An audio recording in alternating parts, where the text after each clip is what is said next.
The U.S. lost momentum, Israel lost momentum, the Sunni nations lost momentum, and Iran has grown in terms of power, legitimacy, press coverage, and partnership with Russia and China and the growing axis of resistance. I think the other elephant in the room here, though, is the actual, I guess, what's the word I'm looking for? The restraint sometimes of the Iranian regime, because obviously to you and me, they seem pretty crazy, and they're very radical, and they go on Twitter and scream death to the U.S., death to Israel, and all that. So they're not normal. But when they've been faced with potential escalative, I think I'm making up a word there, but escalating conflicts in the past, they have shown that restraint. And the best example to me, where I was scared, like, oh, was something going to pop off here, was the January 2020 Soleimani killing. So I think his name was Qasem Soleimani. He was basically in charge of force. Yeah, he was in charge of the force. He was in charge of Hezbollah, Hamas, all these other outside forces that they fund. Very bad guy. World's a better place without him. Not arguing that. But I know from a mutual friend of ours, actually, at the time, told me, because he had people wired in there, that people in the administration were really pissed that Trump did that. Because they said this was really careless. We hate that guy. But, like, what if they start firing rockets everywhere now because you just killed one of their top dudes?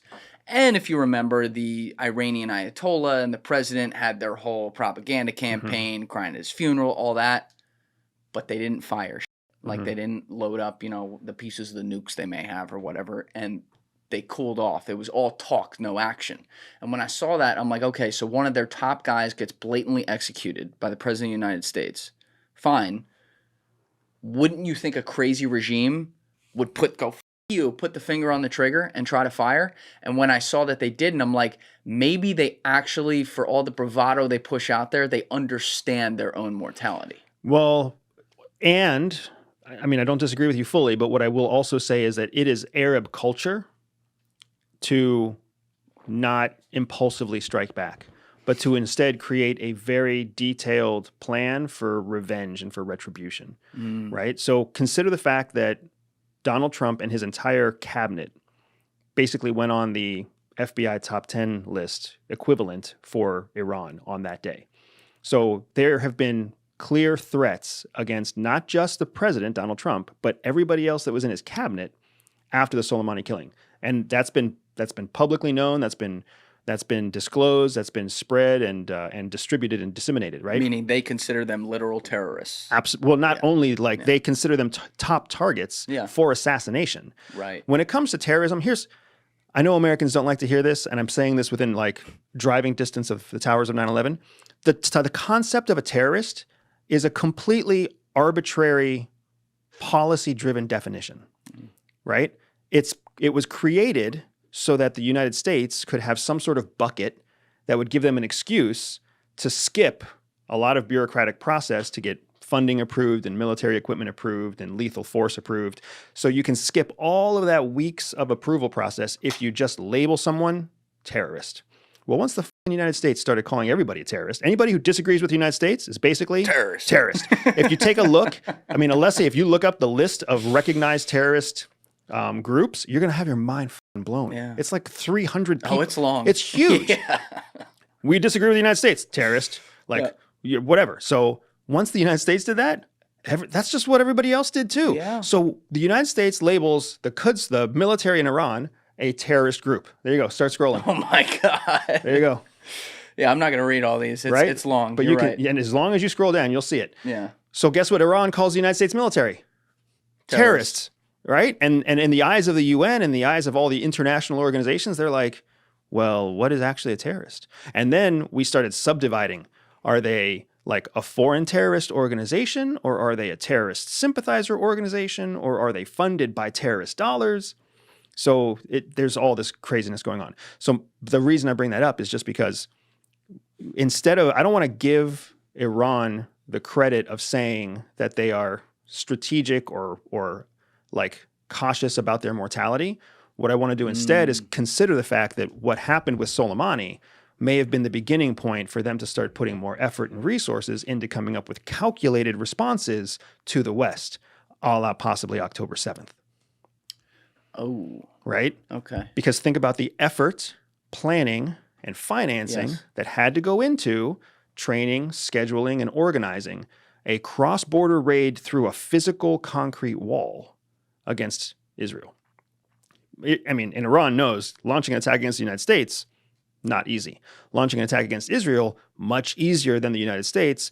Plus, we can do that through a proxy. We can claim that it's not really part of us. The whole world's going to get distracted. We can light a match on the Palestine-Israel issue very, very quickly, Yes. knowing we've got friends to the north, we've got friends to the south, we've got friends to the east, and we've got friends to the west, and we sit on the east, right? So, if anything, I still believe that what happened on October 7th was orchestrated and approved by Iran, and has just been fabulously successful in their eyes, because now Israel is more isolated than ever.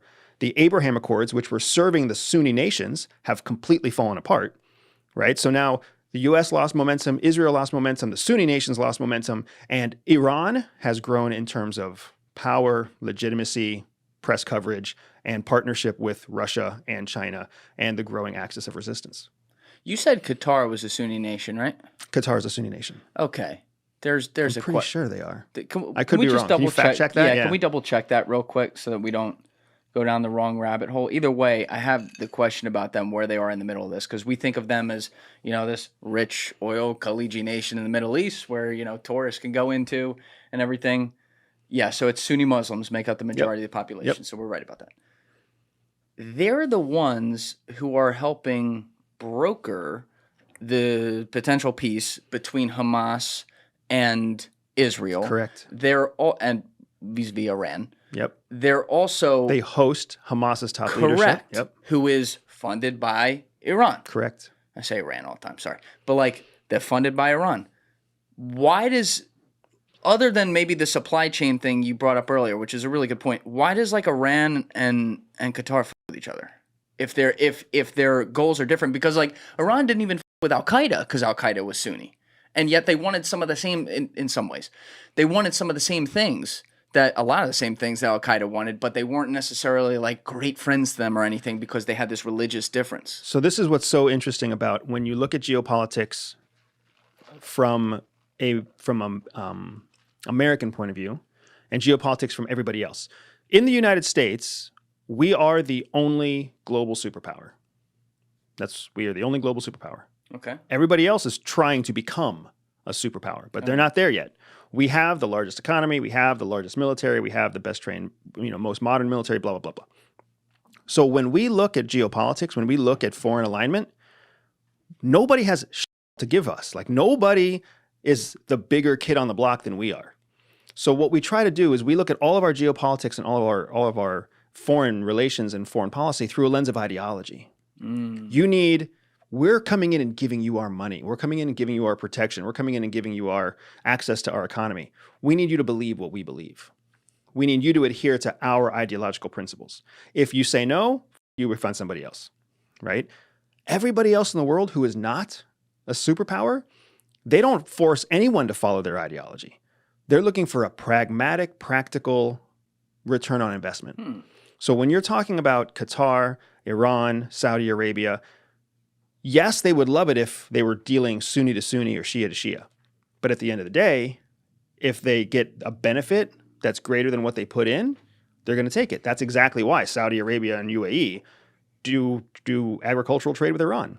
Even though Saudi and Iran actually do hate each other and have been a proxy war forever. Absolutely. Exactly right. You don't see Russian food on shelves in King Soopers or Fox true. or in any of the grocery stores here in the United States. So what you're seeing is the Sunni-Shia conflict, the disagreement, the disparagement there is not so great that they can't find other things that are more important to collaborate and cooperate on. So Qatar may be Sunni, Iran may be Shia, Hamas is largely Sunni, but Iran still funds Hamas because Iran is you know what? They might be Sunni and that's annoying, but they're not Israeli and that's worse. So we can fund them to kill them. That's a pragmatic, practical way of thinking. Yeah. Right? That's the way that the rest of the world works. We force people to fall under our ideology, or else we pull the purse strings, or else we squeeze their economy. We put increased sanctions on them, right? If they don't follow our democratic process, or they don't believe in our Christian ideals, or they don't believe in America first, whatever it might be, that's been our MO since World War II. Yeah. That's not how the rest of the world works. The rest of the world, if anything, is waking up to the fact that American bullying is no longer the only option. Right. Now they can join China. They can join Russia. They can Yes. cooperate with North Korea. They can create a whole new trade pact like BRICS, right? And they can belong to that. And no one is going to forcibly make them change their ideology. You can be a corrupt African warlord, and the United States will cut off aid to you, but China will extend a hand and say, hey, as long as you let us drive our trucks through your streets, we'll let you be a warlord forever. Thank you for watching the video, guys. If you haven't already subscribed, please smash that subscribe button and check out this clip's full podcast episode by clicking here or in the description below.